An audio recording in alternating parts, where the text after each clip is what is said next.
KSUക്കാരോട് ഞങ്ങൾക്ക് പറയാനുള്ളത്, ഇത് KSUവിൽ പ്രവർത്തിക്കുന്ന പെൺകുട്ടികൾക്ക് കൂടി വേണ്ടിയിട്ടാണ് ഞങ്ങൾ ഈ സമരം സംഘടിപ്പിക്കുന്നത്. എറണാകുളത്ത് നിന്ന് SFIക്കാരും അല്ലല്ലോ പറഞ്ഞത്. എറണാകുളത്ത് നിന്നും KSUവിന്റെ യൂത്ത് കോൺഗ്രസിന്റെ ഉത്തരവാദിത്തപ്പെട്ട നേതാക്കന്മാർ പറഞ്ഞ വാർത്ത നിങ്ങൾ മാധ്യമങ്ങൾ റിപ്പോർട്ട് ചെയ്തതല്ലേ? KSUവിലെ പെൺകുട്ടികൾക്ക് പോലും ഈ സൈക്കോപാത്തിനെ കൊണ്ട് രക്ഷയില്ല എന്ന വാർത്തകൾ പുറത്തു വരുമ്പോ SFI ഇന്ന് കേരളത്തിന്റെ തെരുവോരങ്ങളിൽ നടത്തുന്ന ഈ സമരം KSUവിൽ പ്രവർത്തിക്കുന്ന ഞങ്ങളുടെ സഹോദരിമാരായ പെൺകുട്ടികൾക്ക് കൂടി വേണ്ടിയാണ് എന്ന് അടിവരയിട്ട് പറഞ്ഞുകൊണ്ട് ഈ ഹെൽപ്പ് ഡെസ്ക് ഒരു തുടക്കമാണ്.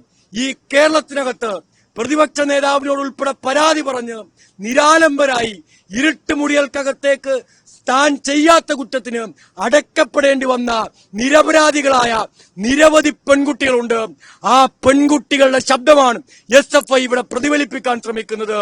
ആ പെൺകുട്ടികളെ ഇരുട്ടുമുറിയിൽ അടച്ചവരെ, ഇരുട്ടുമുറിയിൽ ഇരിക്കാൻ നിർബന്ധിച്ചവരെ, ഫോൺ കോളുകളിലൂടെയും അല്ലാതെയും മാനസികമായും പീഡിപ്പിച്ചവരോട് നിർദയമായി ഒരു കാരുണ്യവുമില്ലാതെ രാഷ്ട്രീയ കേരളം പകരം വീട്ടുക തന്നെ ചെയ്യുമെന്ന് ആവർത്തിച്ചു പറഞ്ഞുകൊണ്ട് പ്രതിപക്ഷ നേതാവിന്, കോൺഗ്രസ് നേതാക്കന്മാർക്ക് ഞങ്ങളിതാ ഒരു മാതൃക കാണിച്ചു തരുന്നു.